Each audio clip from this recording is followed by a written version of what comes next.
Welcome to Meet the Candidates, a forum for those running for a 2-year term of State Representative, District 39A. 39A includes all or parts of Columbia Heights, Fridley, Hilltop, and Spring Lake Park.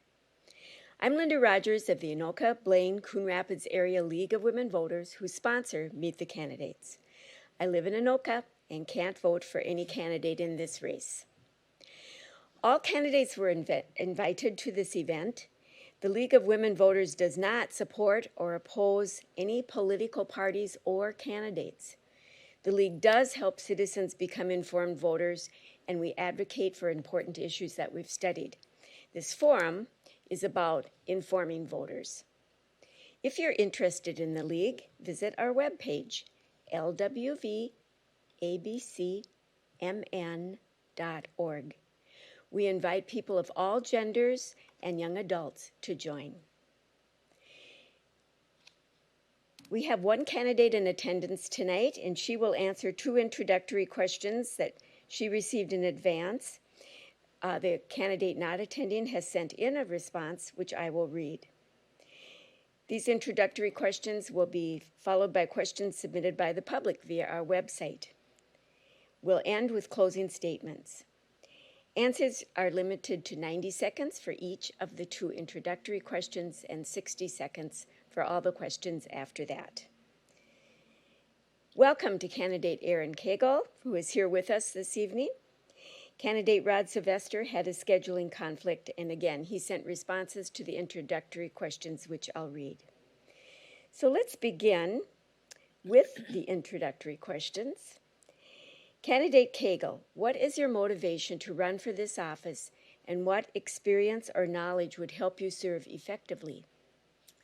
Well, thank you so much. I have been in the legislature for the past 6 years. I have had the honor to represent the Blaine, Coon Rapids, Spring Lake Park area, and now with redistricting, I get to represent another part of our community, which is Hilltop, Fridley, Columbia Heights, and Spring Lake Park. I've lived in Spring Lake Park for over 10 years now, and so it's been a real honor getting to know all of the residents of the community, and I think that's that's my motivation for running. When I first decided to run I never thought I would actually run for office, and then was encouraged to, and just the stories that people have shared with me on the doors, and the things I'm able to help people do as a state representative has really been one of the most rewarding things that I have done in my career. And so it's really just my neighbors and my community members that really motivate me to continue in this job. And Sylvester's response to the question, what is your motivation to run for this office, and what experience or knowledge would help you to serve effectively? I am running for House of Representatives to make a difference for the community where I grew up, live, and raised a family. I want to see my community return to the safe and affordable place we call home. As you can see, I am not a career politician, but a concerned neighbor who is not satisfied with what is going on around us, and I am willing to stand up for you and your family. I think we all agree public safety, law and order, better schools, an improved economy with lower taxes and less government will help us continue a rich tradition of wonderful communities for our families and our future. My grandparents and parents are from central Minnesota, Alexandria area, and my parents moved to northeast Minneapolis when I was a baby. I'm the oldest of 4 children, and I have raised a son and daughter of my own. I attended Edison High School, went to college in Roseville, and was hired by Koegel after graduating with an accounting degree. I returned to school to study marketing and was hired as a salesperson in the electronics industry.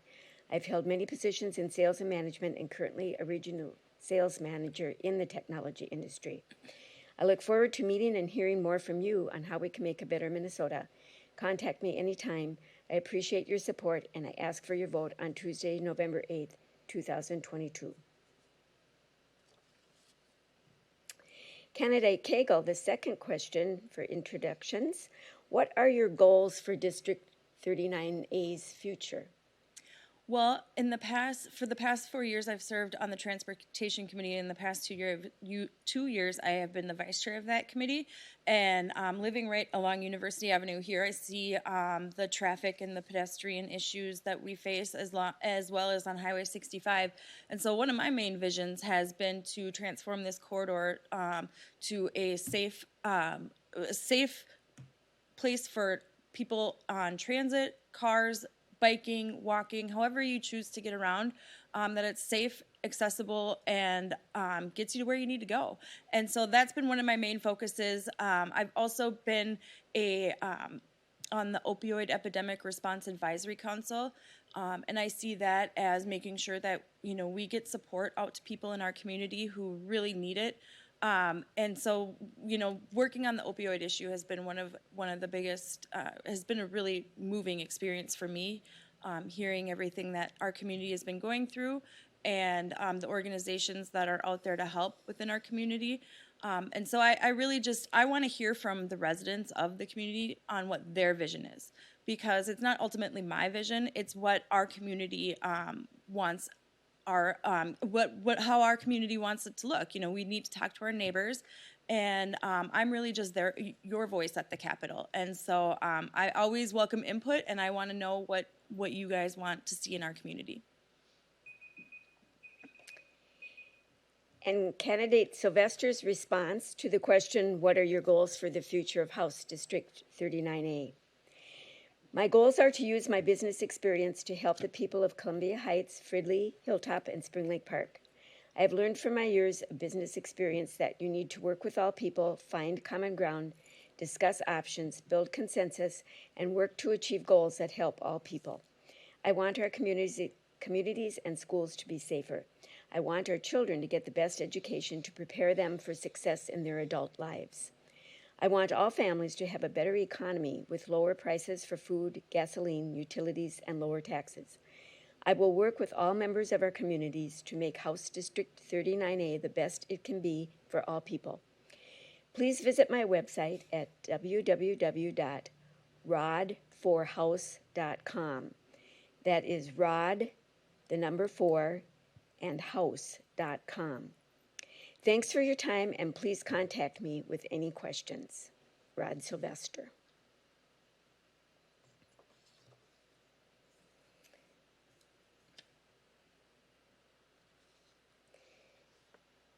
And now we'll be taking questions that came from the public on our website.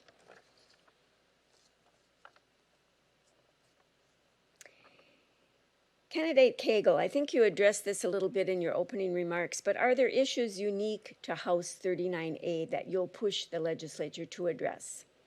Yeah, absolutely. I think there's a lot of issues that are statewide that might affect our district a little bit differently, but obviously the University Avenue, the traffic and the pedestrian issues on that stretch of road, as well as Highway 65. I was at a listening session in Columbia Heights talking about how they want kind of Old Central to return to like a Main Street corridor in Columbia Heights, where when I was representing Blaine, they want to take every stoplight out and turn it into a highway.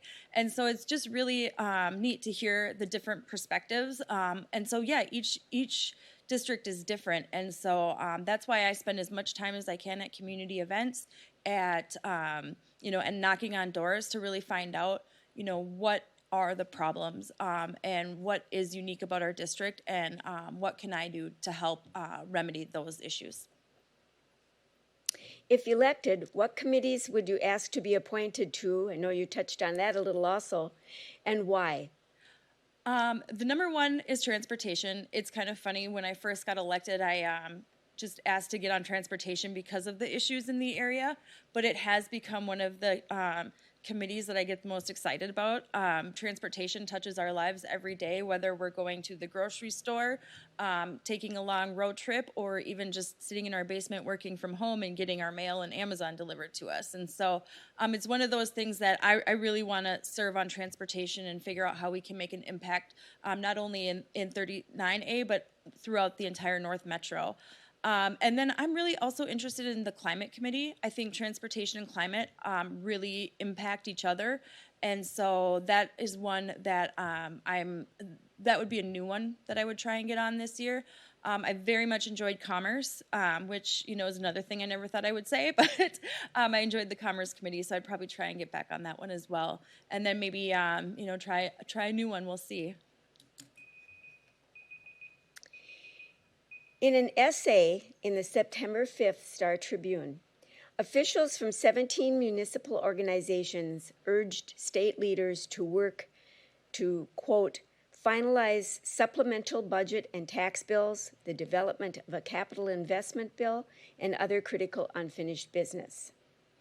The essay proposed a special legislative session prior to the beginning of the 2023 session. What is your opinion of current office holders legislating prior to the beginning of the 2023 legislative session? I think that right now, after hearing from some of the department, one of the big things that I worked on over the session was the infrastructure bill, the IIJA bill, and how much federal money that's going to be bringing into our state. A lot of those funds need to be matched at the state level, and we also got an increase in our formula funding for transportation, but that needed to be authorized by the legislature. So we have a bunch of money sitting there that the legislature never authorized to spend. So I would, if we were to be able to get a deal worked out where we could just do the authorization of that federal money, I would definitely vote for that and want to get that done. I think we're kind of at the point though now where we're going to have to wait until January. The MnDOT said that they are okay for this construction cycle, but the next construction cycle is coming up quick, and so we really need to get those infrastructure budget and IIJA bills done right away when we come back. Okay, so this next question dovetails with the previous one a bit. The Minnesota legislature has repeatedly delayed, cut, or not set local government aid to small towns, cities, and counties. What can you do to alleviate this problem? Well, number one, we need to get a tax bill done. And I think so, we need to really make sure that we're supporting our local government or our local municipalities. I know I live in Spring Lake Park. We are a recipient of LGA. I'm assuming Fridley and Columbia Heights are as well, and Hilltop. And so, if the state doesn't get that money out to our municipalities, the municipalities have no choice but to ask the taxpayers to do it. And so if that's through property taxing, it's usually through property tax increases. And so it is a really vital way for us to maintain lower costs on homeowners. And so I think that LGA, we have to make sure that gets done, and that we're adjusting it to inflation, because we know inflation has affected every piece of our lives lately. And that's also the case with state governments and local governments and city governments. So people are writing with these questions concerned about how does the legislature get its business done. Here's one more question about that. Many people complain about omnibus bills and the trades that take place out of public view at the last minute in order to get them passed. Do you have a position and an intended action concerning omnibus legislative bills? It's one of those kind of, unless the courts rule, this has been something that has gone to the Supreme Court on the single subject, the validity of single subject legislation, and the courts have never taken a position. And so until we get the courts to take a position, we'll probably continue to see these omnibus bills. Both parties hate them, but both parties use them. And it's a way to, I think if there was a unilateral control of the legislature by one party or the other, we probably wouldn't see as many of those, because it would be easier to get one-off bills passed. And so it's just a tool in the toolbox, and it's a really not a fun one to use, and I don't like it. And I have always requested that a lot of my bills get run on their own. And I've been really proud of the fact that I've been able to get a number of bills that stand alone passed through the legislature.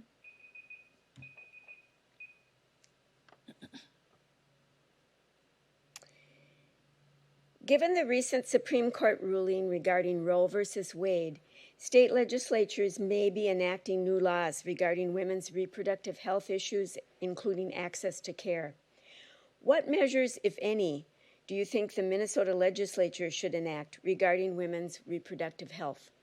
I think we need to codify access to reproductive health.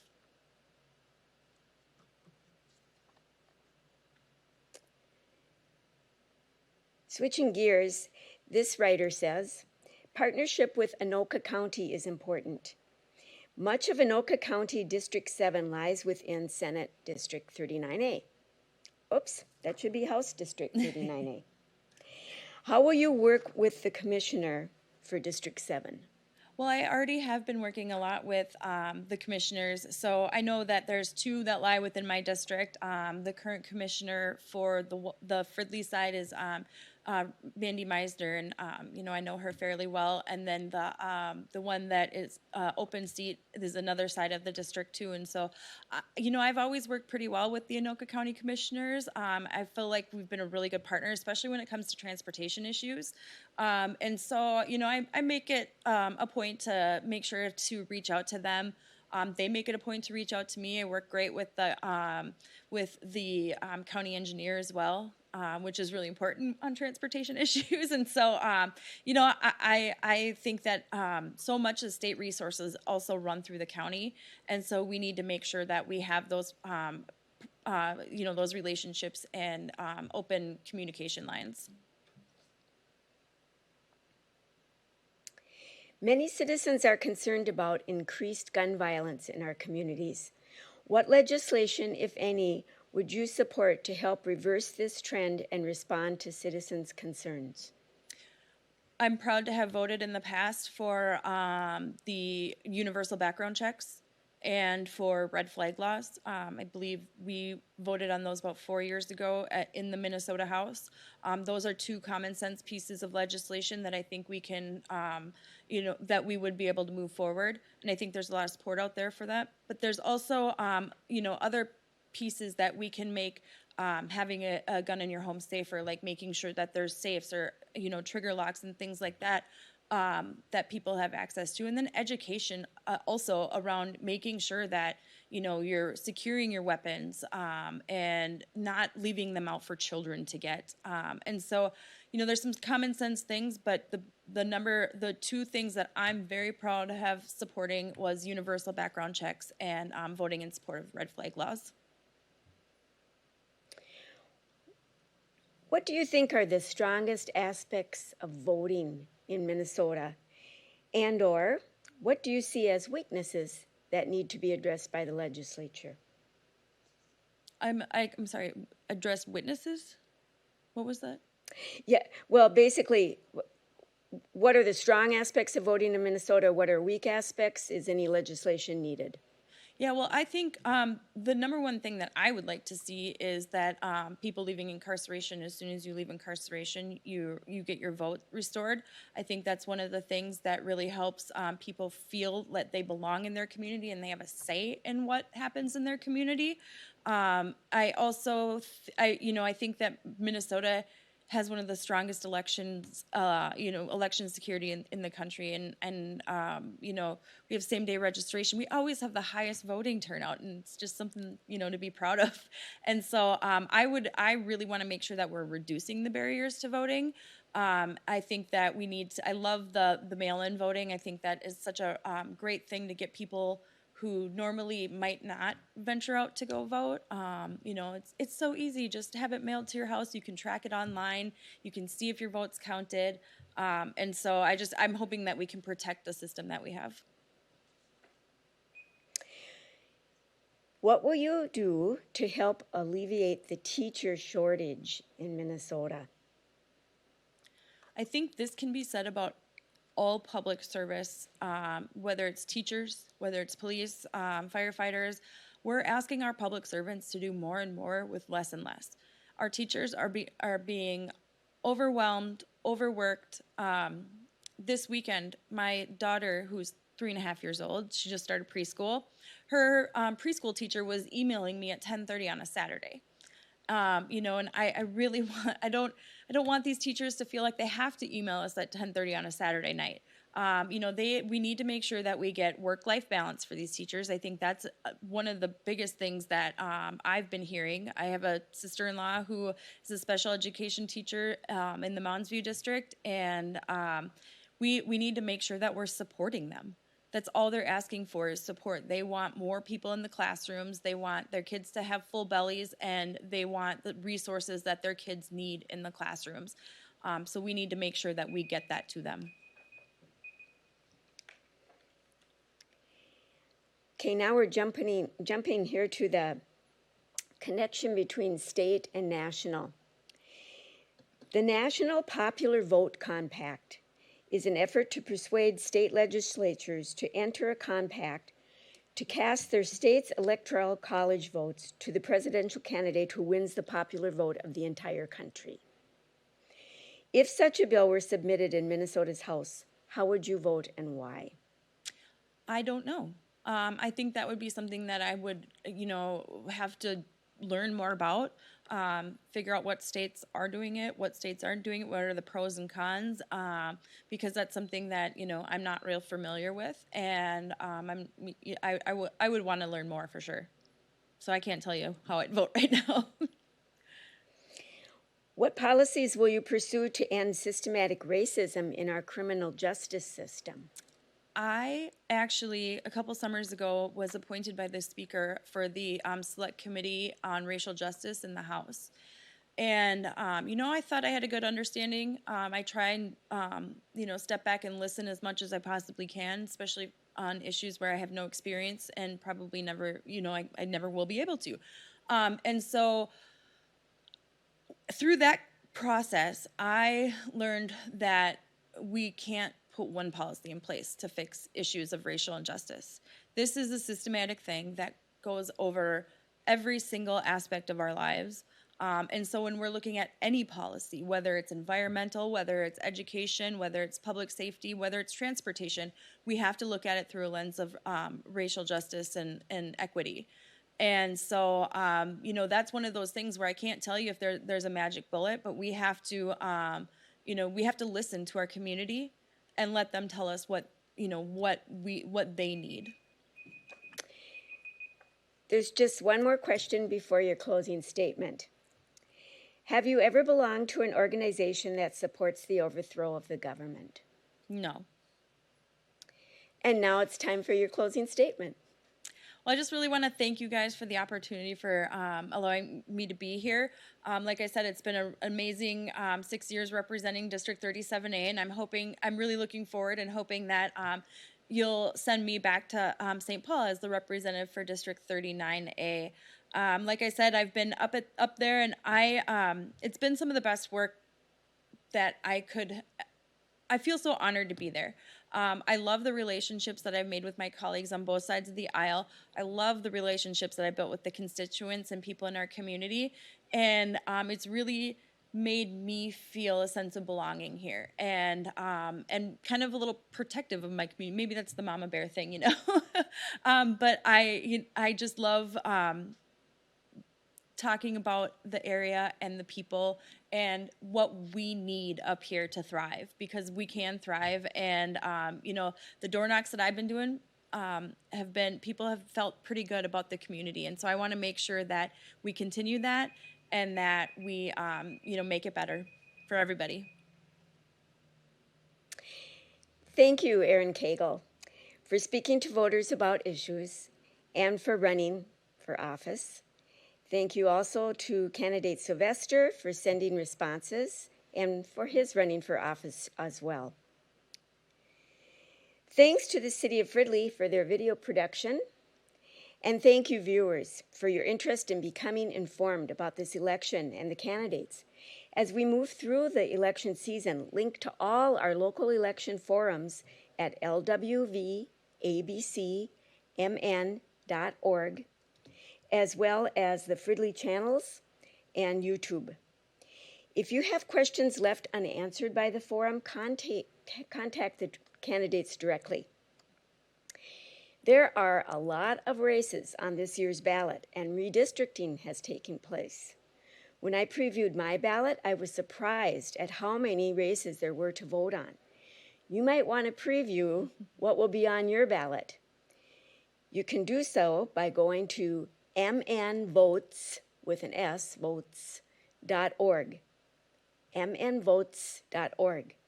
To register to vote or to update your registration, if your name has changed or your address, go online to mnvotes.org. You can also register when you go to vote. Unsure where you're going to vote? Go to mnvotes.org. When you vote, you participate in our democracy, you make it stronger, and you make it yours. So vote on November 8th.